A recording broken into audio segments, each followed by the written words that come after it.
वराह रूपम दैव वरिष्ठम असे लोकपरंपरा व त्याचे महत्त्व सांगणाऱ्या कांतारा या सिनेमाचे नांदीचे गाजलेले गीत आहे. उत्तम वाद्यमेळ, सुसूत्र रचना आणि अंगावर शहारे आणणारी सिनेमॅटोग्राफी हे कांताराचे वैशिष्ट्य. रूढ सिनेमाच्या चौकटी मोडल्या की यशस्वी सिनेमा करता येऊ शकतो, असा संदेश या सिनेमाने व त्याच्या नायकाने सिने जगताला दिला. यंदाच्या बकरी ईदला सुद्धा मुंबई नजीकच्या मीरा रोड येथे रूढ झालेली एखादी बेकायदेशीर परंपरा मोडायची ठरवली की ती कशी मोडता येते हे हिंदूंनी दाखवून दिले. पालिकेत, राज्यात व केंद्रात कोणत्या विचारांचा दबदबा आहे यावर प्रशासन कसे काम करायचे ते निश्चित करत असते. पंतप्रधान नरेंद्र मोदींची तपपूर्ती ही हिंदूंच्या मान सन्मानाचा, भावनांचा सन्मान करणाऱ्या संघराज्याची तपपूर्ती आहे. यामुळे मीरा रोडला जे झाले त्यात महानगरपालिकेने सुद्धा महत्त्वाची भूमिका निभावली. याबाबत सविस्तर माहिती जाणून घेऊया आजच्या या व्हिडिओमधून.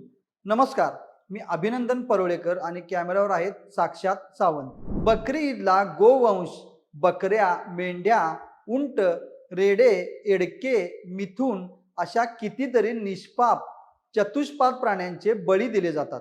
जेव्हा असे बळी सोसायटीमध्ये देण्याचा विषय येतो तेव्हा वस्तुतः असे पशुबळी सहकारी सोसायटीमध्ये देणे हे तर बेकायदेशीर आहे.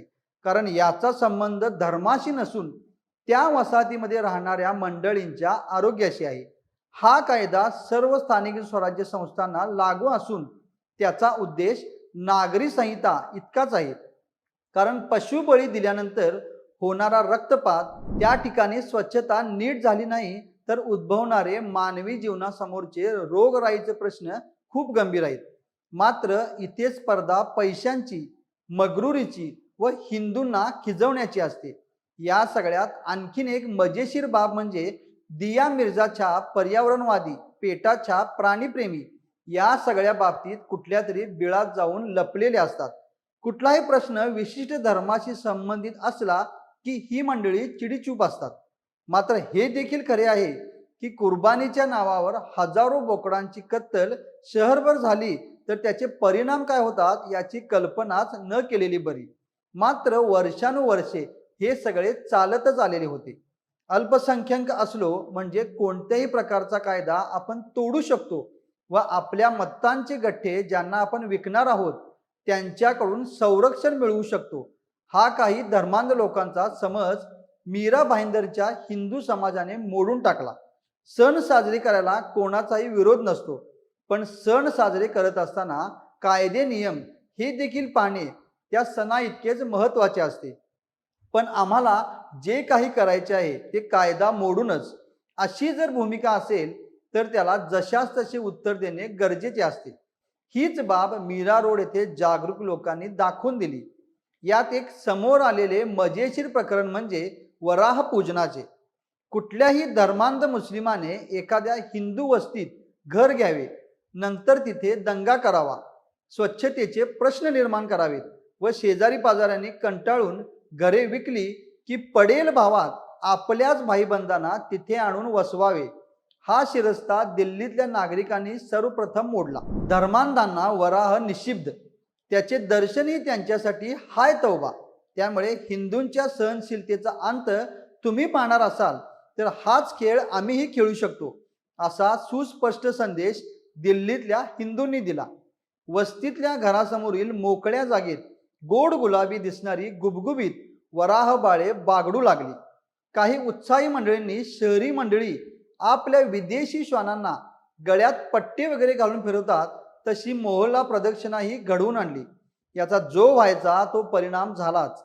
संपूर्ण कायदेशीर, पूर्ण मानवीय व अहिंसक निषेधाचा हा मार्ग हिंदूंमध्ये लोकप्रिय झाला नसता तरच नवल होते. मालवणी पॅटर्न नंतर मालवणी पॅटर्नला उत्तर देणारा हा दिल्लीच्या हिंदूंचा वराह पालन पॅटर्न ही अल्पावधीत लोकप्रिय झाला.